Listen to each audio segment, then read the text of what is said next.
반갑습니다. 오늘도 여러분들에게 스포츠 정보를 알려드리는 정프로입니다. 영상 시작 전에 구독과 좋아요 한 번씩만 해주시면 저에게 있어서 큰 힘이 됩니다. 구독과 좋아요, 알림 설정 한 번씩 눌러주시면 더욱더 세부적인 정보로 보답하겠습니다. 이어서 경기 분석을 시작하겠습니다. 첫 번째 경기, 바르셀로 대 SL 벤피카.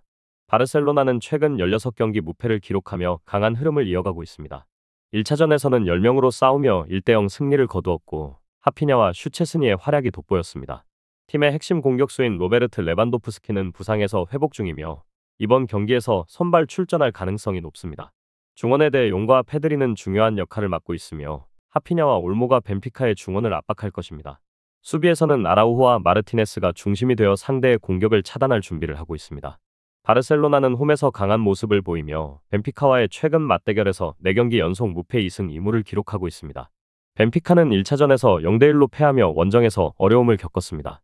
공격진에서는 파블리디스가 최근 리그 경기에서 득점력을 보였지만 챔피언스리그에서는 다소 부족했습니다. 수비의 오타멘디는 중요한 역할을 맡고 있지만 바르셀로나의 공격진을 막기에는 다소 부족한 느낌입니다. 중원에서는 아우르스네스와 바레이로가 경기를 풀어가지만 바르셀로나의 강한 압박을 뚫기는 어려운 조합입니다. 벤피카는 최근 리그에서 3연승을 기록하며 상승세를 타고 있지만 챔피언스리그 원정에서의 성적은 여전히 불안합니다. 또한 앙헬 디마리아와 알렉산더 바의 결장이 아쉬운 상황입니다. 결론을 말씀드리면 바르셀로나는 홈에서 매우 강한 경기력을 보이며 벤피카의 약점을 적극적으로 공략할 것입니다. 벤피카는 원정에서 어려움을 겪고 있고 바르셀로나의 수비와 전술적 우위로 인해 실점이 우려됩니다. 바르셀로나는 중원에서 우위를 점하며 벤피카의 공격을 차단할 가능성이 큽니다. 벤피카는 강한 역습과 공중볼에서의 우위를 살려야 하지만 바르셀로나의 체계적인 수비에 이를 뚫는 것이 어려울 것입니다. 바르셀로나의 승리가 예상됩니다. 추천 배팅 바르셀로나 승 핸디캡 마이너스 1.0 바르셀로나 승 핸디캡 마이너스 2.0 무승부 핸디캡 마이너스 3.5 벤피카 승 3.5 언더. 두 번째 경기, 벌리 대 웨스트브로. 벌리는 지난 주말 경기에서 루턴을 완파했습니다. 상대의 퇴장이 나오며 확실하게 흐름을 가져오긴 했지만 모처럼 대량 득점으로 연승을 이어간 게 인상적이었습니다. 휴식한 지안 플레밍을 대신해 선발 스트라이커로 나선 포스터의 골이 터졌고 반즈가 벤치에서 나와 사르미엔토와 함께 측면을 공략해 기회를 만들었습니다. 그들이 자랑하는 최종 수비도 안정적이었습니다. 브로미치는 지난 라운드에서 퀸즈파크를 잡고 승격 플레이오프 진출을 위한 여정을 이어갔습니다. 암스트롱의 골이 나온 이후 상대의 공세를 잘 저지했는데 측면 수비수인 펄롱이 퇴장으로 빠진 여파를 잘 메운 것도 승리의 원동력이었습니다. 이 경기에서는 리그 우승을 노리는 난적을 상대하기에 모학과 몰럼비 등이 수비 위주로 나서며 역습으로 승부를 볼 것입니다. 결론을 말씀드리면 언덕 경기입니다. 브로미치가 중원에 라인을 내린 수비적 운영을 할 것이기에 저득 양상이 유력합니다. 벌리의 승리가 높은 경기입니다. 브로미치는 조실 마자가 빠진 상황에도 순위 경쟁에서 밀리지 않고 잘 버티고 있습니다. 공중볼 장악에 능한 센터백 바틀리가 버티는 수비도 탄탄합니다. 그러나 홈의 이점을 누리며 경기를 운영할 것이고 에드워즈와 반즈, 플레밍의 스리토비 경기 내내 공격적인 침투로 기회를 노릴 벌리 쪽으로 무게감이 실립니다. 추천 배팅 벌리 승, 벌리 언더. 세 번째 경기, 리버풀 대 PSG. 리버풀은 챔피언스리그 1차전에서 파리 생제르맹을 0대1으로 꺾으며 좋은 출발을 했습니다. 경기에서 PSG가 27개의 슈팅을 시도했으나 리버풀 골키퍼 알리송의 선방쇼로 득점에 실패했습니다. 알리송은 9개의 세이브를 기록하며 팀을 승리로 이끌었습니다. 리버풀은 최근 4연승을 기록하며 상승세를 타고 있으며 특히 모하메드 살라의 득점력이 중요합니다. 다윈 누네즈와 루이스 디아스의 공격 호흡이 좋아 보입니다. 그러나 코디 각포와 타일러 모튼, 조 고메즈, 코너 브래들리 등의 결장이 아쉬운 점입니다. 공격의 다양성이 떨어질 수 있습니다. 파리 생제르맹 PSG는 리버풀과의 1차전에서 27번의 슈팅을 시도했으나 득점하지 못하고 0대1로 패배했습니다. 공격에서 효율성 부족이 문제였고 리버풀의 철벽 수비와 알리송의 활약에 막혔습니다. 그러나 PSG는 최근 리그에서 4연승을 기록하며 기세를 올리고 있습니다. 오스만 덴벨레와 브래들리 바르콜라, 곤살로 하무스의 득점력이 위협적입니다. 수비에서는 마르퀴뇨스와 파초의 안정적인 운영이 중요합니다. 리버풀의 강력한 전방 압박에 대응하는 것이 관건이며 이번 경기에서 반드시 승리해야 합니다. 결론을 말씀드리면 리버풀은 홈에서 강력한 모습을 보이고 있으며 PSG는 1차전에서 많은 기회를 놓쳤습니다.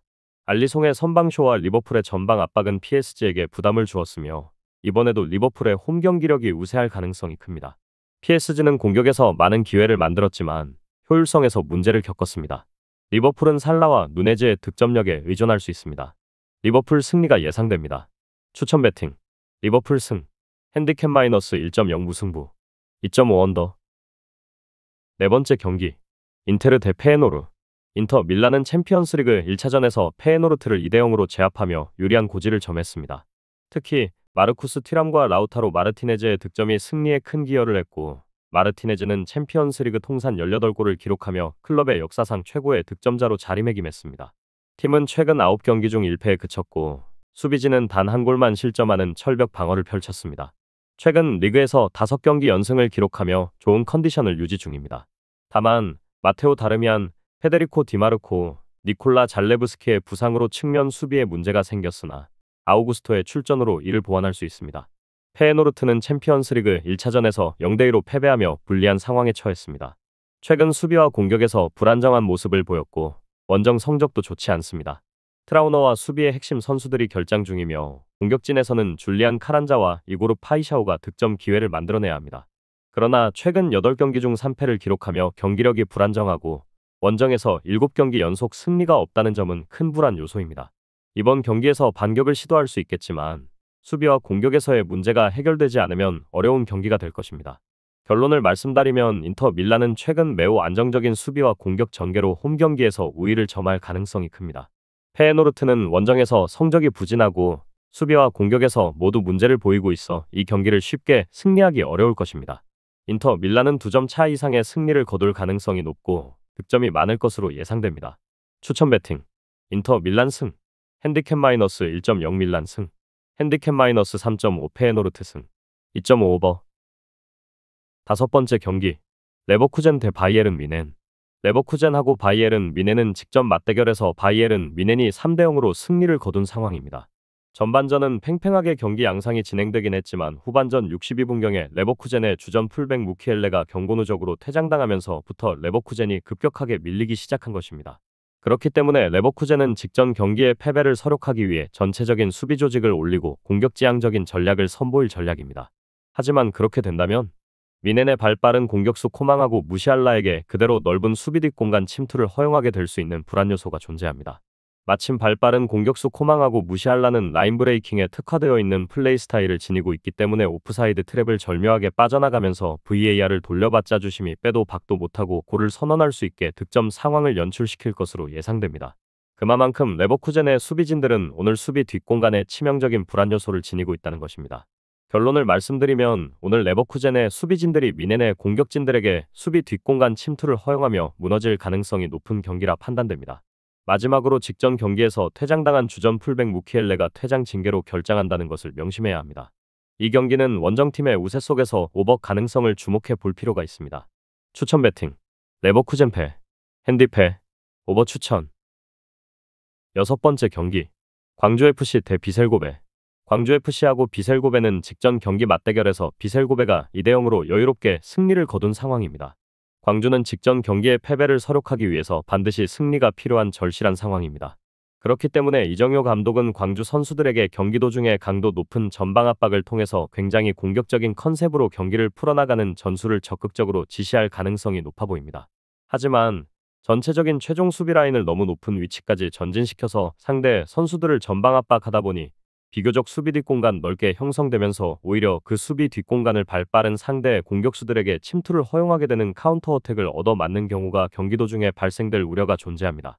오늘 바로 그러한 상황이 딱 연출되기 좋은 상태이기 때문에 비셀고베의 발빠른 공격수 사사키하고 아사카가 광주의 넓은 수비 뒷공간을 효과적으로 파고 들어가면서 다양한 득점 찬스를 창출해 나갈 가능성이 높아 보입니다.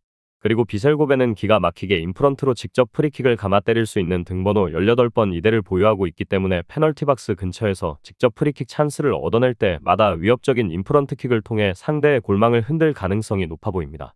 결론을 말씀드리면 이 경기는 원정팀의 우세 속에서 오버 가능성을 주목해 볼 필요가 있습니다. 추천 배팅. 광주패. 핸디패. 오버. 일곱 번째 경기. 가와사키 프론탈레 대 상하이 선화. 가와사키 프론탈레하고 상하이 선화는 직전 맞대결에서 상하이 선화가 1대 0으로 승리를 거둔 상황입니다.